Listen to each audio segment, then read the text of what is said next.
Video मज़ेदार होने वाली है, जल्दी से लाइक करें। बच्चा वगैरह नहीं है, ये सड़ गए हैं। अभी मैं इन्हें यहाँ रखता हूँ ताकि ये जो अंडे की छिलके हैं, फीमेल इन्हें खाए, फिर इसके जो अंडे हैं वो दोबारा नहीं सड़ेंगे। तो इस वजह से जो पिछले साल इन्होंने अंडा दिया था, फिर अंडे के छिलके इसने नहीं खाए हैं, इस वजह से इसके जो अंडे हैं ये सड़ गए हैं। चैनल को सब्सक्राइब, लाइक और शेयर करें।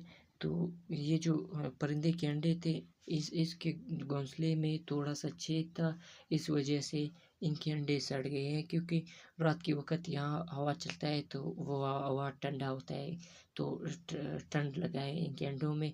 तो इस वजह से जो उसके अंदर छोटे छोटे बच्चे थे वो उधर ही मर गए थे। अभी ये जो देख रहे हैं ये परिंदे, अभी इनका जो घोंसला है, तकरीबन इन्हें 35 दिन हो रहे हैं। अभी कल या परसों ये अपने घोंसले को छोड़कर बाहर जाएंगे, क्योंकि ये बहुत बड़े हो चुके हैं। और ये भी बताता चलूँ कि ये अपने घोंसले में ये जो बाल होते हैं, ये बाल नहीं रखती हैं। ये ऐसी चीज़ें लाती हैं जो घास के टुकड़े लाते हैं जो काफ़ी नरम हो। मतलब कि इनके अंडे जो हैं ये बहुत पतले होते हैं, इस वजह से ये ऐसे करते हैं। मिलते हैं।